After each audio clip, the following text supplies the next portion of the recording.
Hey everybody, welcome. And thank you for listening to this episode of Marriage Therapy Radio. I'm Zach Brittle, and this is my favorite time of year. You might know, you might not know, that I think February is the new January. So it's the time when I kind of renew all my commitments and I get energized and I start new streaks. And I'm looking forward to telling you about some of that. Rebecca and I are in an era of trying to figure out how to do reconnection in the adult children phase of our life. We bought a video game that we're playing that I'm excited about. It's called It Takes Two. I'm going to be updating you on that. We're looking into other date night opportunities, and I'm going to share with you, we're trying out that thing where we have affiliates. So we're going to try out a date night, tell you if we like it. And if we do, we'll let you know about it and you can try it out for yourself. I think we need to go on more dates. I think people need to go on more dates. Just remember what it's like to get outside and see something besides the four walls of your house. So hope that you'll do that. I've had a pretty intriguing run. I just got back from Los Angeles where I was down for a few days. I did a little bit of client work, recorded a couple podcasts, and I did a bunch of writing. I'm having a weird experience where I feel intellectually exhausted. I don't feel physically exhausted. Actually, I sat around a lot, sat in the sun, ate good food. I don't feel emotionally exhausted, but I feel like my brain is just kind of working overtime. And yeah, that's where I'm at right now. Today on the podcast, we have Meygan and Casey Caston. I actually hung out with them about 10 years ago. We forgot about it until after we did the recording, but this is not the first time I met them, though it was fun to catch up about work that they're doing, both in their marriage and in general. They have a book coming out this week. It's called The Marriage Habit. You should check it out if you like what you hear here. They're cool folks who have put marriage at the center of their life. It's actually called Marriage 365. You can check it out on the internet. And if you're wondering what Marriage 365 is or what it's about, then yeah, I think you'll learn a lot from Meygan and Casey. You can check out their book. You can find them online, easy peasy. But for now, this is a very cool conversation. Stick around. How did you end up here? How did you end up in this space? What's your origin story? How we started Marriage 365 comes from our own broken story. Because between Casey and I, both sets of our parents, there's 12 marriages. Yeah, my mom's on her sixth marriage. My dad's on his third. Six. Yeah. So we grew up in divorce, affairs, chaos, just a lot of hatred and anger and shoving things under the carpet. We don't talk about it. And so we went blindly into our relationship thinking, well, we're not going to be like our parents. We're not going to follow in their footsteps. But then by year 3 of our marriage, we grew to hate each other. And when I say hate, I mean hate. And I had all those questions of, did I marry the wrong person? How did I end up here with this guy that I used to madly be in love with? Mm-hmm. And so... so that's year 3. What year are we on now? Almost 23. Yeah, we've been married almost 23 years, together for 25. And I remember just sharing with my best friend, I made the biggest mistake of my life. And she said, that's a really sad thing to hear. And I feel like you should go talk to somebody about that. So I had begged Casey to go to therapy with me, and he didn't want to go. He said it was all my fault. And I was thinking it was all his fault. We played the blame game for those 3 years. And so I went to a therapist, and she was one of the most amazing women. And she said 2 things that changed my life. She said, if you want to make a better marriage, it starts by making a better you. She said, your husband's not on the couch, but you are. What do you have to work on, Meygan? And really kind of encouraged and forced me in a very healthy way to really look inward at my own stuff, my own baggage that I brought into the marriage. The second thing she said to me was, if you're going to divorce your husband, you want to make sure that you have done everything and anything you can to save your marriage so you don't live with regret. Because she said, I see too many people in my office that live with a lot of regret that they wish they would have done X, Y, Z. So are you willing to be all in with me? And so she really helped me create boundaries, learn how to communicate, apologize. I had never apologized to Casey. I didn't know how to forgive. I didn't know how to let go of pain. I didn't know how to work through my emotional triggers. So for 13 months, I worked on our marriage by myself, and I did a complete 180. I'm a different person than I was back then. I remember a very particular story that this was kind of like that pivot point where I knew that the music had changed from whatever we were doing before to something different. I was really upset with Meygan. Can't even remember what.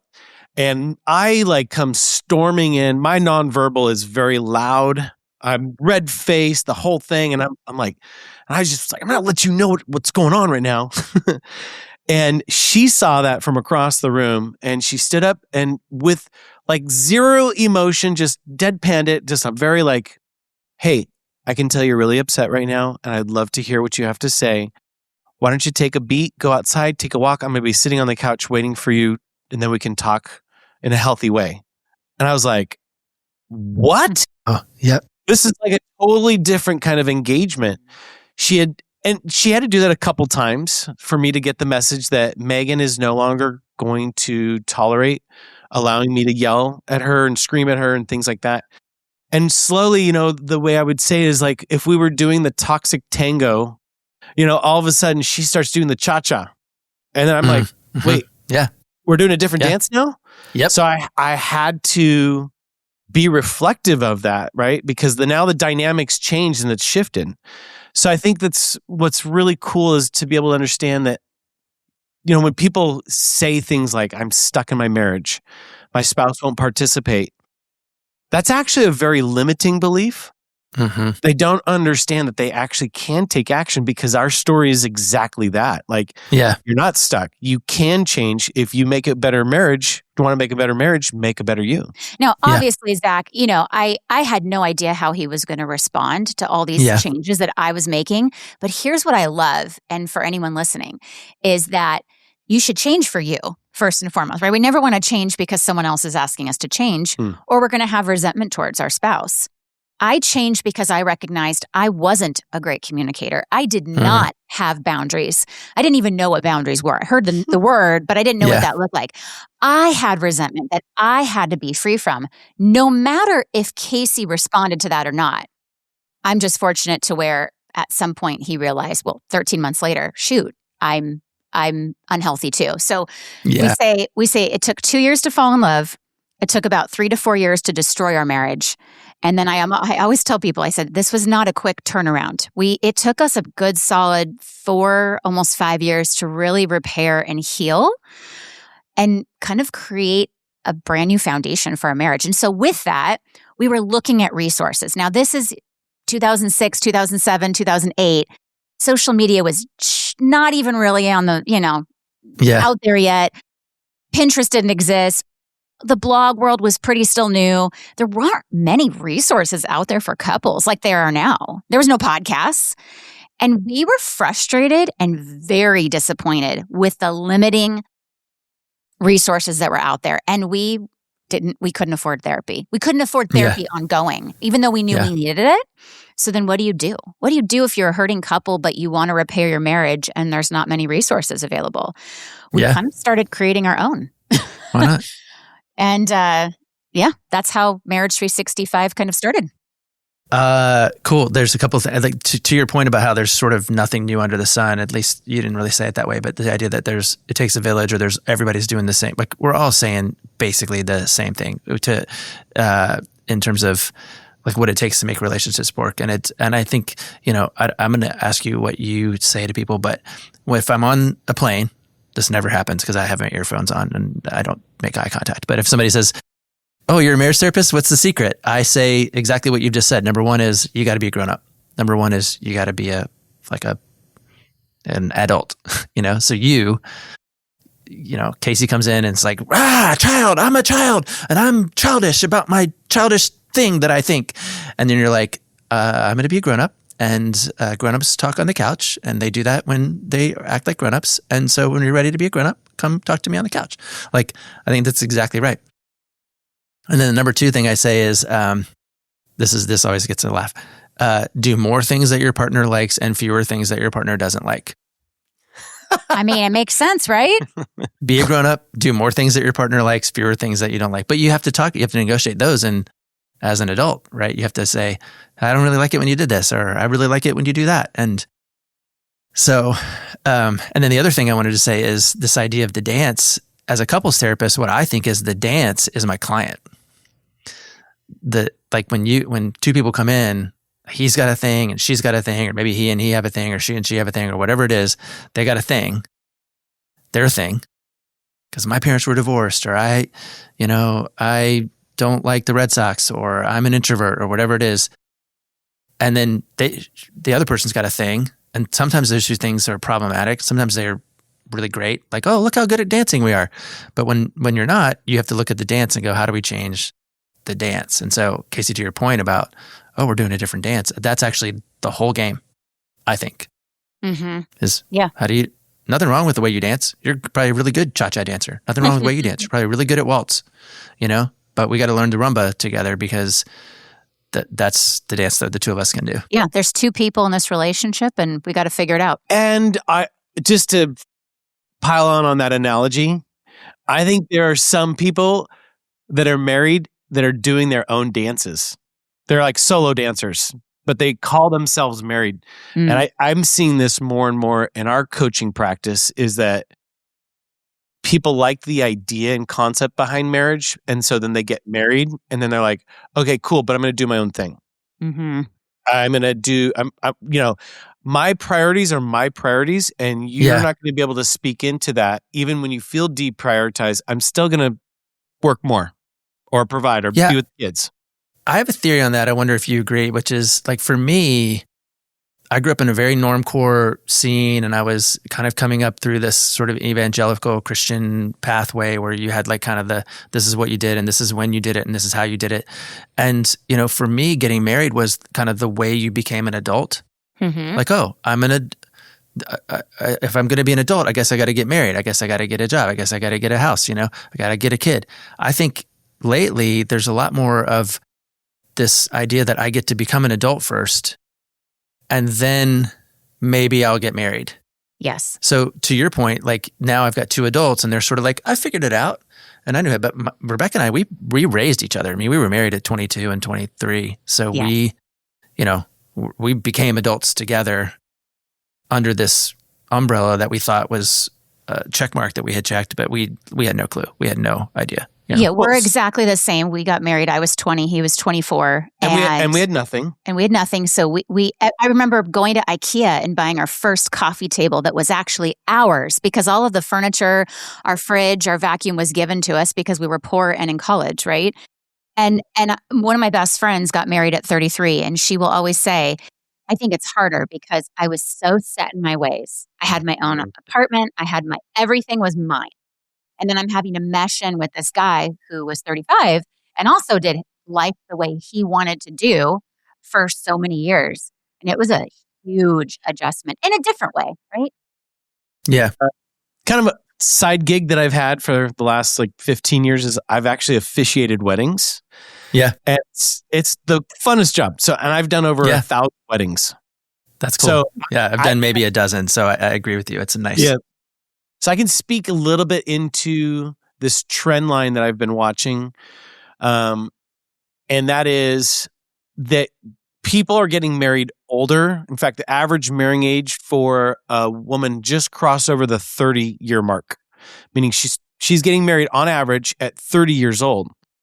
So as that trend line gets older, kind of what we had talked about earlier is now you're getting married later in life, which means you have less years to reproduce and have kids.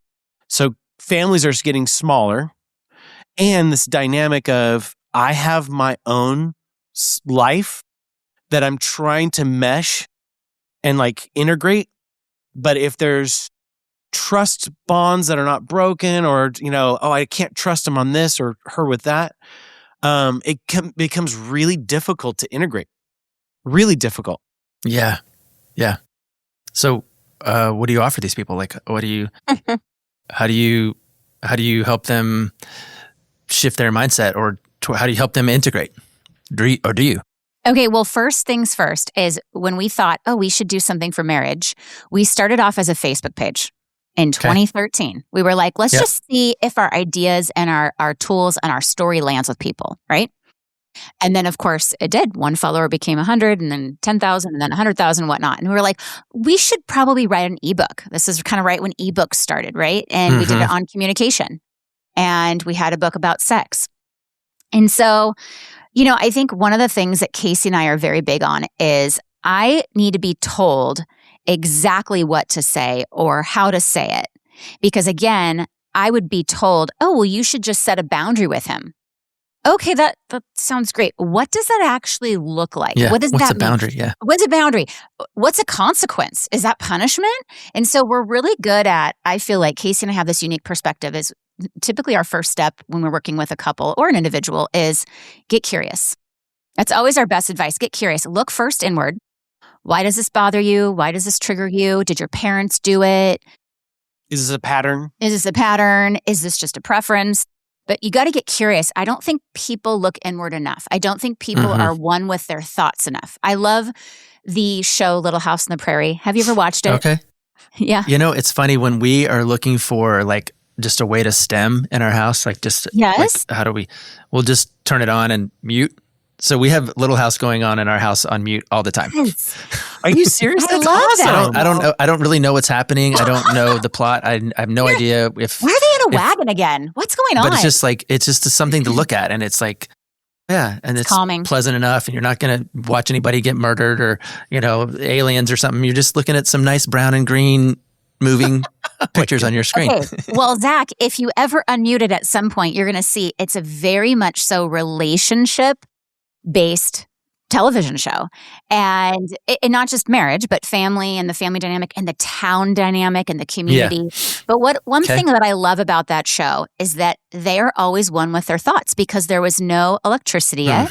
There was no technology. And so when it got late at night, they would be by the fire and they would be one with their thoughts. And they'd have these conversations about really hard things in life. And I feel like I always tell people, adopt that. Just turn off the phone, turn off the TV, go outside, go on a walk, and be one with your thoughts. Journal, something. And so that's a big thing is we always talk about get curious. First look inward, and then we say get spousal aware. Yeah, what are your spouse's preference, dislikes? What's their personality? What was their childhood? Could this be something linked to what their dad used to do?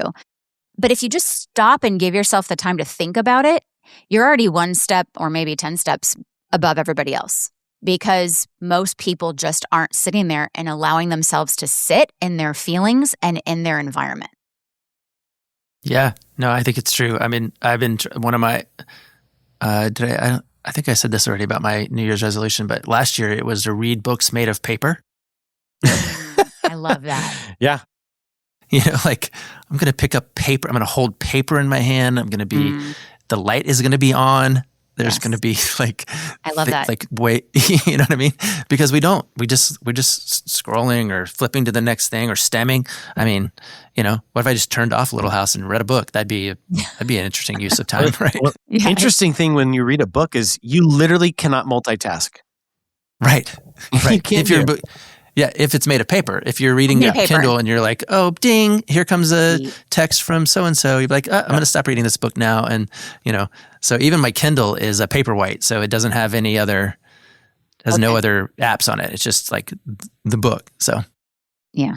I think to answer the question you'd posed is like, what do you give them? I think we're constantly going back to marriage is a team sport.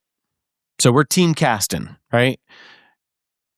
If we're not a team, I feel like in our coaching practice, when couples come to us in crisis, there's 3 beats that we hit. And now we kind of even more aggressively go straight after these 3 beats, which is, one is we're just trying to find where's the pain. Okay. So this could be some storytelling.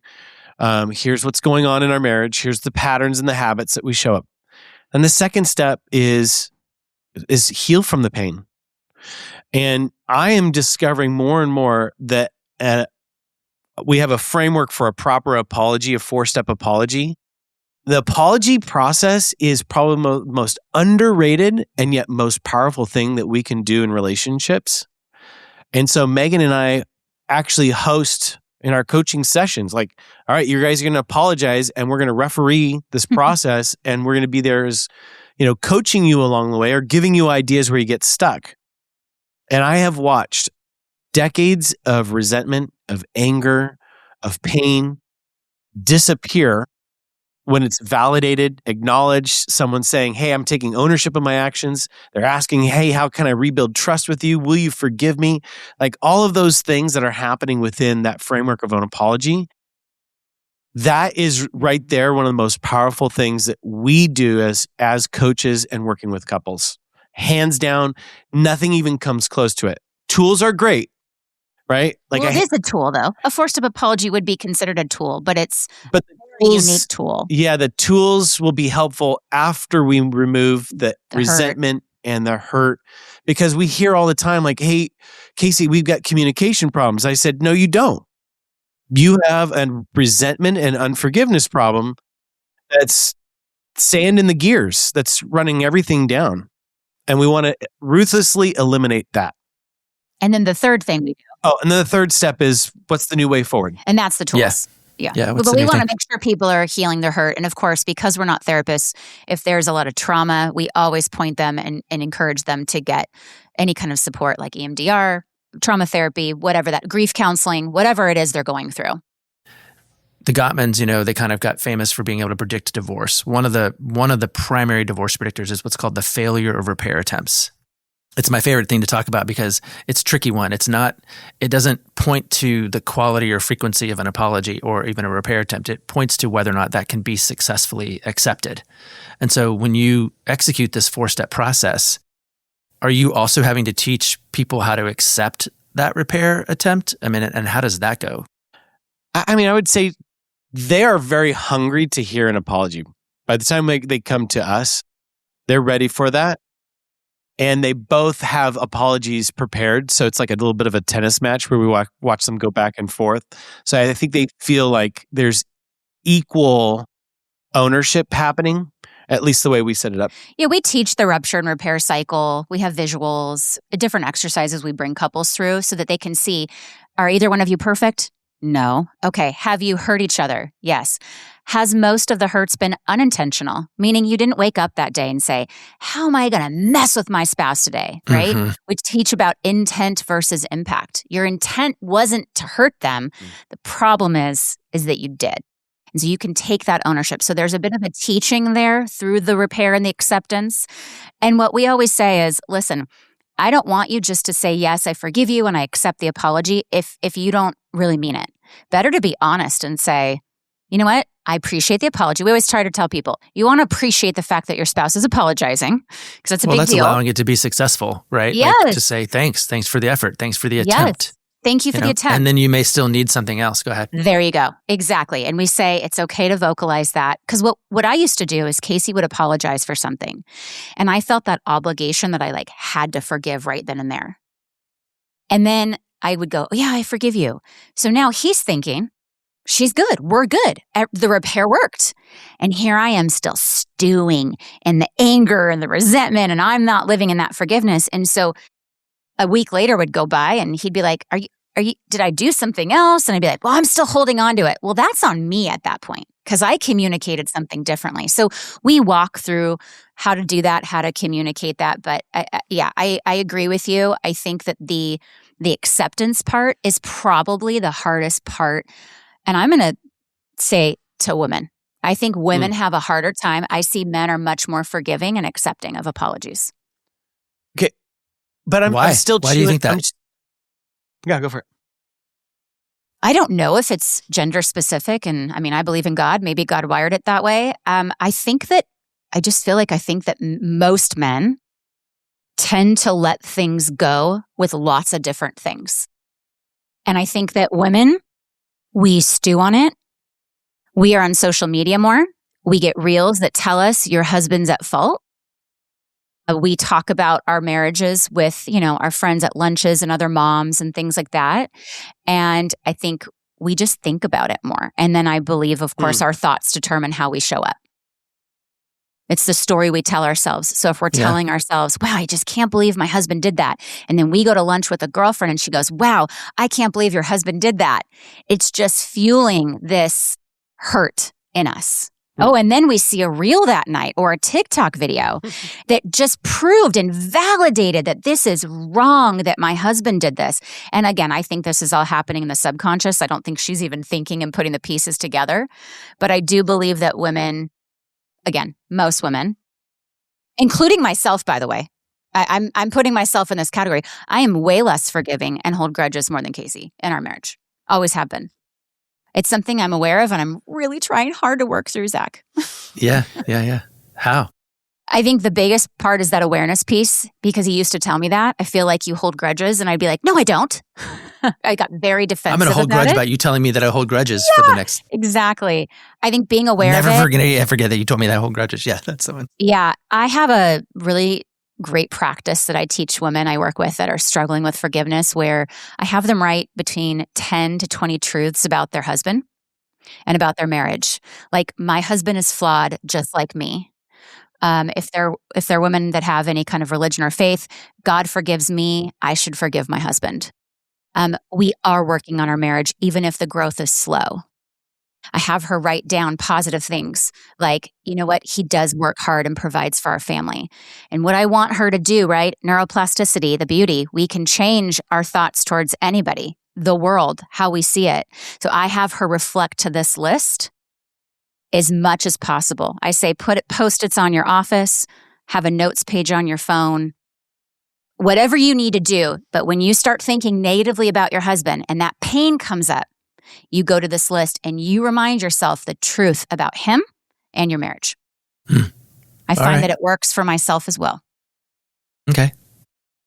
I'm into it. I've never, I will spend time today thinking about, like, do I think men or women are better at receiving it? Like, I'll think about that for a little bit. And if I come back on your podcast, I'll find a way to, articulate my conclusion if I come to one. Okay. I could be completely wrong. I am happy. I don't know. I don't think you're wrong. I just think that you have the lens that you have, and I appreciate understanding that lens a little bit better, you know? But I have, I probably harder on men. I'm like, come on, guys. Like, seriously, let it go. Like, I spend a lot more time in that neighborhood than I do with women, but that just says that the world needs us all, right? Absolutely. I want to bring up something that's, when we've talked about that rupture and repair cycle, going back to, how you walk a couple through that. There's a little hidden ingredient that I don't think's talked about enough that we've uncovered through doing like these 2-day intensives where we work with a couple in crisis. Okay. And we do these storylines, and they like do a timeline of their life, and they start sharing their stories. And what is produced out of that, where some people will take 2-3 hours to tell the entire story of their life. It's very cathartic for them. But what it does, and I think it's the grease that keeps the wheels turning within, like, because you said something about acceptance of the apology. And that's compassion. I think when you're in crisis, there's no empathy. There's no perspective taking. There's no wondering, like, man, how does Meygan see this situation? We're in the pain, and the pain's talking. And when you can get a couple to stop, maybe it's a little bit of selfishness, like, please tell us about yourself. Mm-hmm. And they're able to get their story out, and through coaching and just kind of reflective questions that we ask, like, how did you deal with that? How did that make you feel? Do you see these trend lines? And the other spouse is listening to that story of their partner. Compassion is at play, because they realize, gosh, my husband never had an emotionally present dad. And here I've been expecting him to show up like super husband, but that's never been given to him. And that compassion, I think, is what really does allow the acceptance of an apology to land really, really powerful in a couple. Uh-huh. Yeah, just because we're in this neighborhood, the compassion's present unless it isn't, and one of the second major predictor of divorce in terms of the research is it's a more of a clinical thing that you guys have access to, which is, how does a couple tell their story? So it's not even the story that they tell, it's how do they tell it? Do they tell it like collaborators? Do they tell it like competitors? That's not how that went down. That went down like this. Or, but wait a second, your parents always, but hold on a second.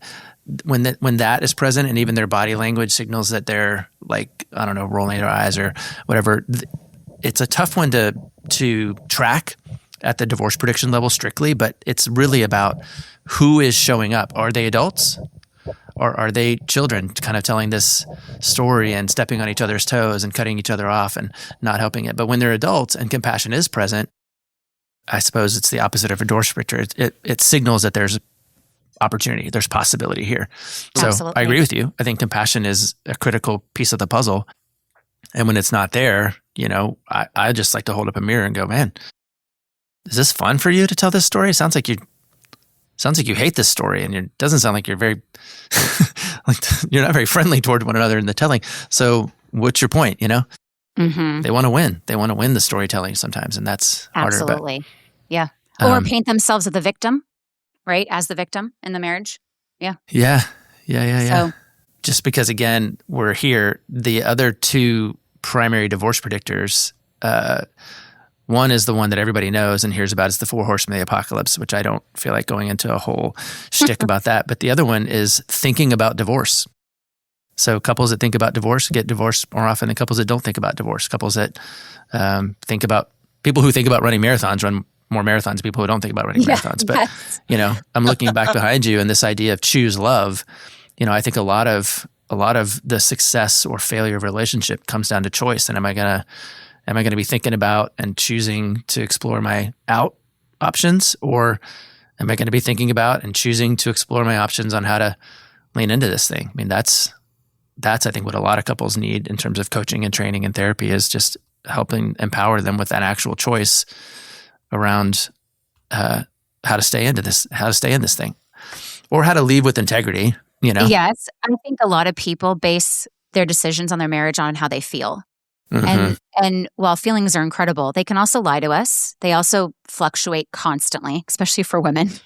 I'm not a man, so I don't know. But, if we based everything off of how we felt, this would be a scary world to live in.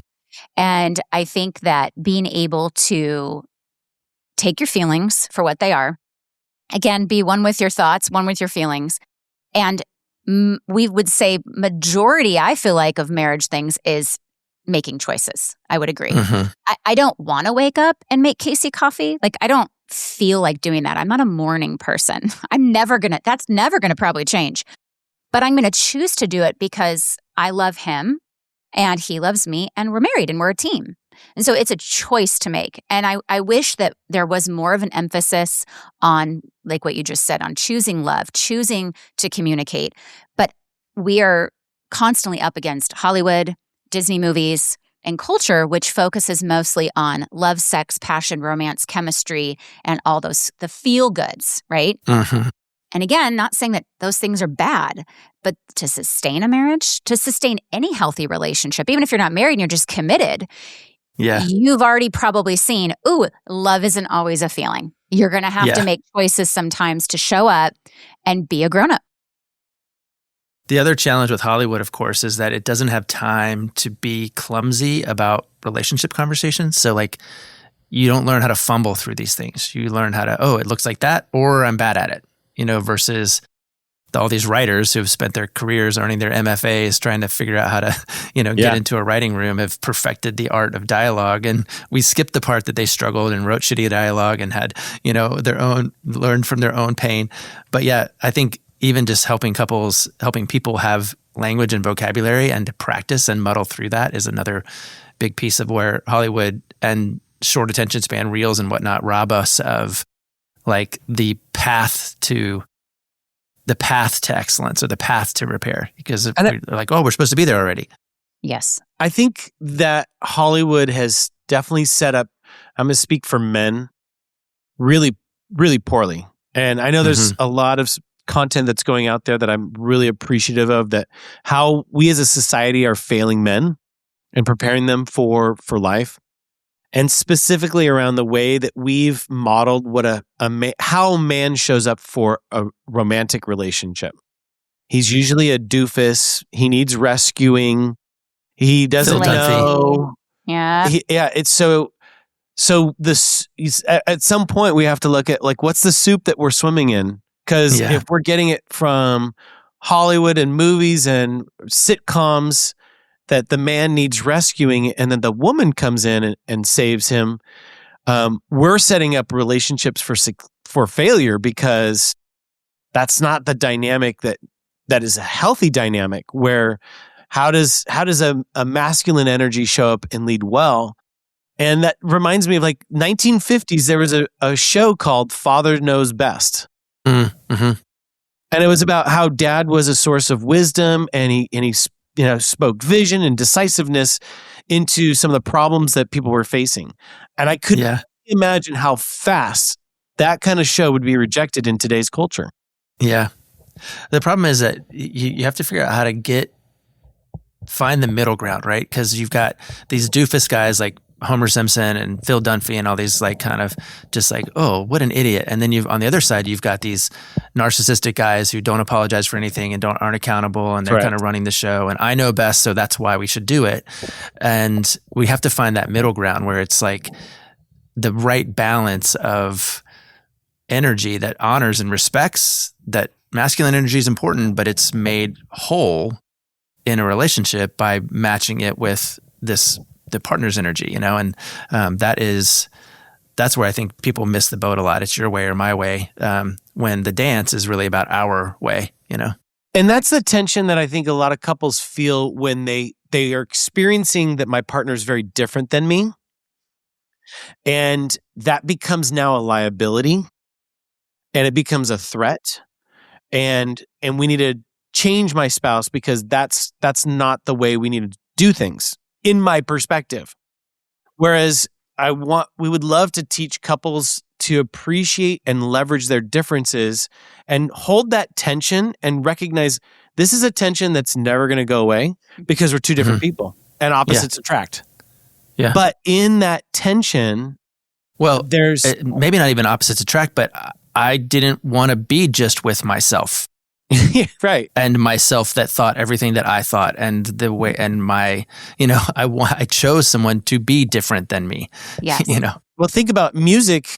Music is beautiful because you have four people playing four different things, and it comes together beautifully. I mean, could you imagine if everyone just played the drums and that was the band? Yeah. It would be great for about 30 seconds, and you're like, okay, this is boring. We find it in nature and in a lot of things. There is always this tension between the yin and the yang, right? And if we can appreciate that, then we're going to start to see more harmony in our relationships. Yeah. And actually, even if we can leverage, Megan's so much more organized than me. So if we need to organize things, that should not be on me. That needs to be on her. Amen. Yeah. Right? Yeah, totally. And it's funny, Zach, because when we were dating, I remember Casey's so spontaneous, and I just thought, well, I'm not spontaneous. Like you said, I love that he looks at the world a different way than me. And then for whatever reason, we get married, and I'm like, why the hell is he spontaneous? This is ridiculous. Like, why doesn't he do what I do? Tired of the spontaneity all the time. Yes, but it was so endearing when we were dating. And I think that one of the biggest factors of why we almost divorced was because we are very different in a lot of different ways that show up on a consistent basis. Like, our core values are very similar. We're both extroverts. We both have faith, things like that. But in the little day-to-day things, like he's late and I'm on time. How many opportunities as a married couple can that produce conflict? Pretty much everything. A lot. And then we day. work together, right? So I think it was our differences, and what Casey said, I love that, is it took acceptance, just like accepting an apology. It took accepting that he is different than me, and that doesn't mean that we're doomed. That doesn't mean that we made a mistake. Yeah. It means leveraging that, finding the balance, and leaning on the person who has the bigger strength. So when we need a spontaneous day, or like he's so good at, like when we're on vacation, he's like, let's do this, let that. I just let him lead that. I'm like, this is his jam. That's where you thrive. And thinking about your music metaphor, I'm not a musician, so I don't get to speak to this with expertise, but I was recently at the symphony, and I was there. Ben Folds was fronting the symphony. I don't know if you know who Ben Folds is, but he was playing his pop songs, and the symphony was behind him, and he would get up every once in a while and he would talk about the process of making music, whatever. And he was talking about how the world needs a symphony right now because it's this model of collaboration and harmony and bringing things in. And he started this sentence, and I knew how he was going to finish it, but I was wrong. He started the sentence, and he was like, "And these musicians are up here, and they're just managing And I heard him finish the word difference, but it wasn't that word. What he said was they're resolving dissonance. So like couples are different, people are different, musicians are different, they're playing different melodies at different times, but the art is really kind of coming, like resolving the dissonance, coming through, not being like, hey, you're playing that wrong. It's more like, oh, I guess I need to slow down a little bit in order to catch up with the fact that you have asthma today, or that you have, you missed the cue from the conductor, or whatever it is. But the art form of staying in a relationship is resolving dissonance, because you're not going to resolve difference. He's never going to become more organized, and you're never going to become less organized. That difference is never going to be resolved, but you can at least bridge the gap between the fact that difference exists. So I really loved it, and I wish I was a musician, but I never caught the I'm gene. stealing that one, Zach. You can have it. Yeah, it's Ben Folds. Make sure you give him the credit for it, because hey, listen, I've loved talking to you guys, and I'm bumping up against my time and maybe yours as well. But I'd be eager to have part 2. It's been really fun to kind of just talk shop and get behind the curtain a little bit. And is there anything that you would want to make sure that we hit or name for my listeners before we move on to the next thing? Absolutely. So we have a new book coming out called The Marriage Habit. Okay. And we're really excited about it. It's been, there's 10 habits in the book. They are very positive, helpful. That forced up apology is one of them. That's one of the habits. But that comes out February 3rd, 2026. It's a great framework for people that want to choose to be intentional in their relationship, but maybe they're like, how do we do this? What does that look like? And so to Megan's, which she had referenced earlier, we really walk through like, this is what it looks like. Very tactical, very practical. And what we're realizing that is the more intentional you are with your relationship, that's the structure that can contain the feelings of being in love. But if we just rely on hope, we just wing it, or we hope that one day everything gets resolved, those feelings of love will not be contained. Right on. Cool. It's called The Marriage Habit. What'd you say? Marriage Habit. Yep. It's called The Marriage Habit. Comes out on February 3rd. I think that's about when this episode will come out, so that'll be really good timing. Again, thanks so much for talking to me and for letting us know kind of how you think about the relationships or how you think about relationships and how they're working for you and your people. And check out the book, Marriage Habit, February 3rd, 2026. Probably everywhere books are sold, huh? Correct. Yeah. Yes. Thank you so much, Zach. It was wonderful being here. Okay. Thank you, Meygan and Casey. Don't forget to check out their book. It's called The Marriage Habit. You can buy it right now. And the best way to support authors that you care about is to buy the book the week that it comes out to have a strong start. So if you've enjoyed what you've heard from them, then go ahead and do that. Like I said, I spent last week working on my book. I actually have a full draft from start to finish that I now need to hone and dial in. And that's the next chunk of work for me for the next couple of months. In the meantime, still going to be doing the podcast, still working on my practice. Please do leave a review, 5-star review if you love us. And check us out on the socials as we do approach a book launch. Like having strong momentum is going to be great. So looking forward to my radio heads to participate in that part of the journey. You can also join us on Instagram or follow my blog, which is called Stuff I Write. You can go to stuffIwrite.com and subscribe there. Everything's free. Although if you do feel like chipping in financially, that is a huge help to keeping the podcast on the air and to helping folks, again, who are using Marriage Therapy Radio as their only access to therapy. So I've heard, again, of a number of people who this is their go-to source. You'll start to learn from some of them. Next week, we have another 3-week spread with a single couple who's just actually doing real work inside their relationship. And I think you'll dig them. But for now, I will thank you for the time and attention you're putting into making your relationship better today than it was yesterday.